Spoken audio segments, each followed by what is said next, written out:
Based on what you guys know about solving systems of equations, you have 4 methods you could potentially use. The first you were introduced to is graphing. And you did the graphing method to actually understand what your solution looks like. If you're graphing 2 linear equations, these linear equations usually end up connecting at one point. They intersect at one point. And that one point is your solution. So we have to understand here our solution is an ordered pair. We need an x, we need a y. You also found with graphing, though, that graphing sometimes not only was it tedious, but it wasn't real accurate. So you found that substitution was a method you could use, or elimination. Normally in this class we'll use one of those two. And really elimination is the best way to go if we can do it that way. Finally, there's the ever popular Cramer's rule. I'm sure you guys all remember Cramer's rule, right? Playing with matrices? Not so much? Alright. Well, we'll fall back on substitution and elimination. This problem right now, the way it's set up, everything is lined up with like terms. The equal symbols are lined up. So if we can do elimination here, that'd probably be the best route. When you do elimination, you choose one of 2 variables to eliminate. Does not matter which one. Here, the way this is set up, because I already see opposite signs on the y's, I'm going to choose the y's. And how I proceed, if I'm going to choose the y's to eliminate, I'm going to take this top equation, I'm going to multiply it by 2 because I'm trying to create opposites on these like terms of y. Where I got that 2 from? I got that 2 from down here, basically, right? I'm using this guy to help me out up here. At the same time, I'm going to multiply the bottom equation by 5 because I'm trying to create opposites. Where did that 5 come from? Well, I looked at the top guy up here. I used it to my advantage down here. And since the signs are already opposite signs, I don't have to worry about one of these being negative. I just now need to distribute through. And if I distribute this 2 through to the entire equation, I get 4x minus 10y equals negative 16. If I distribute the 5 through the bottom equation, I get 15x plus 10y equals 35.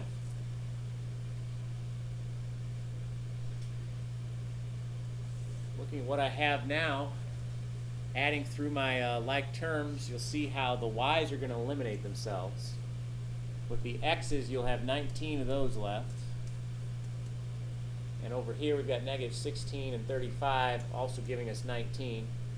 So solving for x is going to be 1. Solution to the system, a system of linear equations, is going to be an ordered pair. So off the side here, set up my little box for my solution, set up my ordered pair. Right now I know that x is 1. How do we find y? There you go. You know what x is. Pick one of the equations back here. Doesn't matter which one. In fact, you could even use one of the ones that you adjusted with. But normally we go back to the original set. You plug into one of those, you solve for y. So I'm going to plug into the second type. I now know that x is 1, so replacing x with 1, I've got 3 times 1 plus 2y equals 7. This, of course, is 3, which I'll subtract over.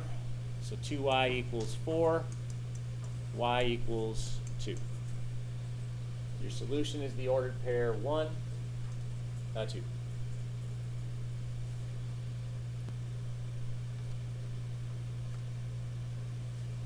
So line passes through these 2 points. We're reviewing how to find the equation in point-slope form. First thing I might do for guidance sake is I might jot down what point-slope form looks like. So right there on page 8, you've got that form. It's y minus y sub 1 equals m times x minus x sub 1. And if you're trying to find an equation of a line in a particular form, you need to understand what it is you're looking for that you want to replace in this form. You want to replace the slope. Whoops, need to know what that is. There we go. And you need to replace the x sub 1 and the y sub 1. The x sub 1 and the y sub 1, well, that relates to points on this line. In this case, we've got a choice of points we could use. So it doesn't matter which one you use. You could choose this point, you could choose this point, you could plug in. Being a little more positive, also to avoid silly sign mistakes, I'm going to go with this point right here. I'm going to let this be my x sub 1 and this be my y sub 1. If I insert that in, got y minus y sub 1 would be 5. That equals the slope I still need to figure out times x minus x sub 1, which would be 2, based on the point I've chosen.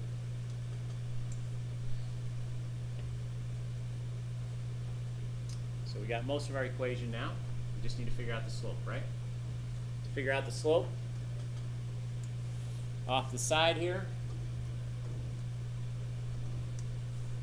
we recall that slope is the difference in the y's over the difference in the x's. If you got 2 points, you can find that slope. We do have 2 points here. Let's say that I'm going to start with this second point, subtract back to the first. Taking the difference in the y's, I would have 5 minus 3. Then being consistent, working point to point here, second to first, I take the x of 2, subtract back to this x here of negative 1. Slope's going to be 2/3, right? So if slope is 2/3, I insert that in, and I've got my equation for my line in point slope form.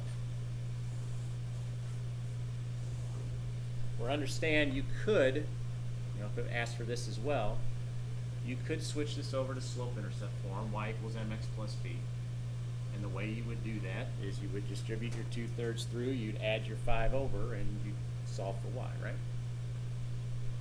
So not too hard to go from this form to really any other form that represents an equation of line. All right, we're going back to the idea that we've got a line that passes through these 2 points. Understanding the line passes through those 2 points, find an equation of another line which passes through the point 0, 5. By the way, 0, 5, that's a unique kind of point. What kind of point is that? It's a y-intercept, right? If x is 0 and y is 5 here, we got a y-intercept on this line of 5. So 0, 5 is a y-intercept, not that you have to know, that's just nice to know as review. You want to find an equation of line that passes through that point, and we're not specifying what form to use. Let's go ahead and use the point slope form. That's the easiest one. And let's go ahead and plug in what we know.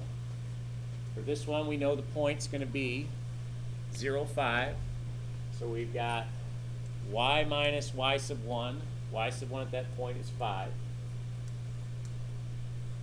Equal to, be consistent with the problem we just did. Slope we don't know, right? Come back to that guy.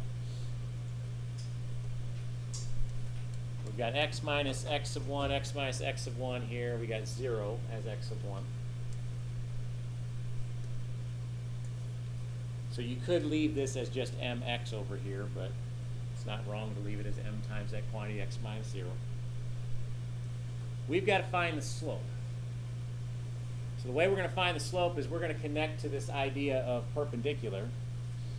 It's perpendicular to the given line. When we think perpendicular, we're thinking opposite reciprocals for slopes, right?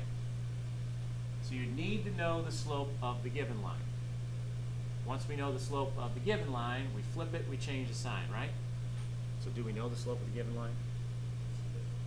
Yeah, the slope of the given line we found back here. That was 2/3.